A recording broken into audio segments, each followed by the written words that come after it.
कैसे हो आप लोग? आशा करता हूँ बहुत ही अच्छे होंगे। उत्तर प्रदेश सरकार की तरफ से यूपी पुलिस एसआई की वैकेंसी निकाली गई है। जो ये वैकेंसी बहुत ही कम वैकेंसी है, जितनी आशा की जा रही थी उससे भी कम है।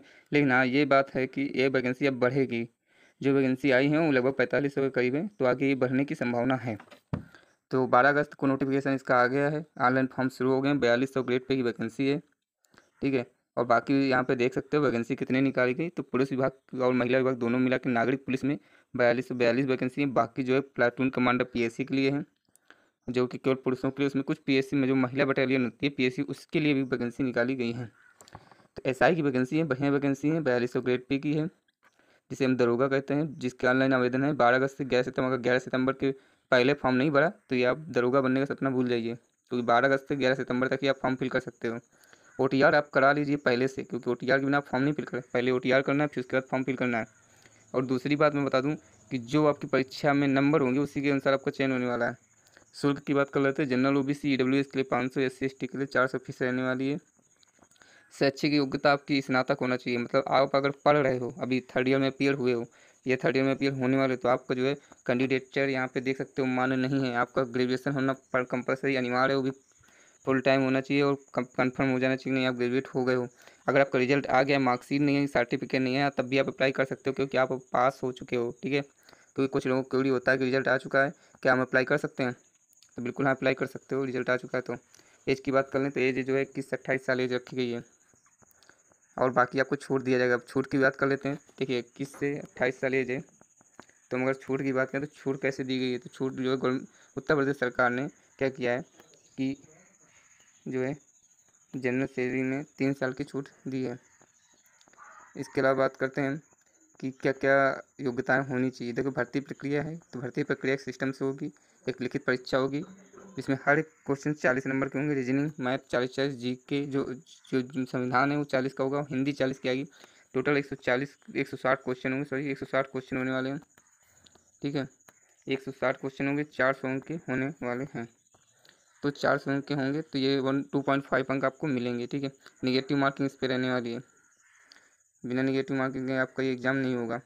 और जैसे एग्ज़ाम कन्फर्म हो जाता है, ठीक है, 2 घंटे का समय मिलेगा एग्ज़ाम के लिए। जैसे एग्ज़ाम कंप्लीट हो गया, ठीक है, आपको जो है 2 घंटे का समय मिलेगा, ठीक है। और उस 2 घंटे में आपको जो है 140 क्वेश्चन करने हैं। जैसे एग्ज़ाम होगा, इसका रिजल्ट आएगा। रिजल्ट आने के बाद जो भी कैंडिडेट पास होगा उसका हो जाएगा फिजिकल टेस्ट। फिजिकल में क्या होता है? पीईटी, डीवी प्लस पीईटी होता है, डॉक्यूमेंट वेरिफिकेशन। उसके बाद इसमें हाइट, चेस्ट नापी जाती है। इसके अलावा कोई काम नहीं होता है। इसके बाद एक फिर से लिस्ट आती है। इस लिस्ट में पास होने वालों का पीएफटी होता है। पीएफटी में क्या है? पीएफटी में आपको जो है, और इसके अलावा मैं पीईटी के बारे में ही पहले बता देता हूँ कि हाइट कितनी चाहिए। वो पुरुषों के लिए जो जनरल ओबीसी है 168 सेंटीमीटर, SC ST के लिए 160 सेंटीमीटर। और महिलाओं की बात कर लेते हैं। महिलाओं के जो SC के लिए भी 168 चाहिए, ST के लिए 160 चाहिए। जब महिलाओं की बात कर लेते हैं तो जनरल ओबीसी और SC के लिए 152 सेंटीमीटर चाहिए, और ST के लिए 147 सेंटीमीटर चाहिए। जैसे ये आपको क्लियर हो जाएगा ना, तो उसके बाद फिर से जो है आपका क्या होगा, शारीरिक दक्षता परीक्षा होगी, जिसमें 4.8 किलोमीटर की दौड़ आपको 24 मिनट में पूरी करनी होगी पुरुषों की। महिलाओं के लिए 2.4 किलोमीटर की दौड़ 16 मिनट में करनी होगी। जैसे जब आप ये दौड़ कंप्लीट कर लोगे, उसके बाद में एक लिस्ट जारी होगी। लिस्ट में जो भी क्लियर हो जाएगा, उस क्लियर होने के बाद जो है चयन और अंतिम सूची जारी कर दी जाएगी। उस अंतिम सूची के बाद में सीधे आपका मेडिकल होगा। मेडिकल क्लियर करते ही आपका जो है सीधे डीवी होगा। डीवी कौन सा होता है? ये जो डीवी होता है फाइनलाइज्ड डीवी होता है। फाइनलाइज्ड डीवी होता है। जब वहाँ पे जाओगे ना ट्रेनिंग सेंटर में, तो वहाँ पे 2 चीज़ें होती हैं। एक डीवी होता है, पीईटी होता है। मीन्स आपका जो है आपको मेजरमेंट चेक किया, पीएमटी जिसे को कहते हैं, मेजरमेंट चेक किया जाएगा कि आप हाइट कितनी है, चेस्ट कितनी है, और जो है हेल्थ वगैरह सा हल्का सा इशू चेक किया जाता है। बाकी हाँ, एक बात याद रखना कि आपके जो डॉक्यूमेंट्स हैं SC ST OBC, ये 1 अप्रैल 2025 के बाद के होने चाहिए। जितने भी आपके आरक्षण से रिलेटेड डॉक्यूमेंट है 1 अप्रैल 2025 के बाद के होने चाहिए, तभी ये मान्य, अदरवाइज ये मान्य नहीं है। यहाँ पे लिखा हुआ है साफ साफ, किस तिथि से किस तिथि तक, 1 अप्रैल 2025 से 11 सितंबर 2025 तक का होना चाहिए। अच्छा, ये क्वेश्चन आ रहा होगा कि 11 सितंबर 2025 का क्यों लिया? क्योंकि यही कट ऑफ की लास्ट डेट है, तो 1 अप्रैल से 2000, ठीक है। इसके अलावा मैं बात कर लेता हूँ कि इसमें जो कैंडिडेट अप्लाई करेंगे तो उनका प्रोसेस क्या है। तो प्रोसेस में सबसे पहले OTR करना है आपको। OTR करने के बाद में आपको जो है फॉर्म फिल करना है। फॉर्म देखिए एक ही बार फिल करना है, ये नहीं कि 2 बार आप फॉर्म फिल कर रहे हो।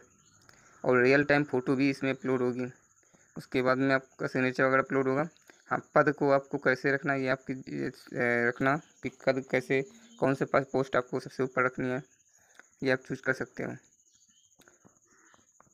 बाकी इसमें वैकेंसी की अगर आपको तैयारी करना चाहते हो तो इससे रिलेटेड वीडियो जो प्रीवियस PYQ है यूपी पुलिस एसआई की, जो PYQ का वीडियो मैं आपको दे दूँगा। ठीक है, PYQ का वीडियो जो है आपको इसी चैनल पर मिल जाएगा। देखिए यहाँ पे दिया गया है पूरा विशेष रूप से सिलेबस के बारे में दिया गया है कि क्या क्या सिलेबस है। जनरल OBC SC कैटेगरी, किसी भी कैटेगरी से आप हो तो आप ये मान के चलिए कि आपका 1/4/25 से लेकर के 11 लास्ट डेट तक 11 सितंबर 2025 तक का जो है होना चाहिए, लास्ट डेट तक का होना चाहिए।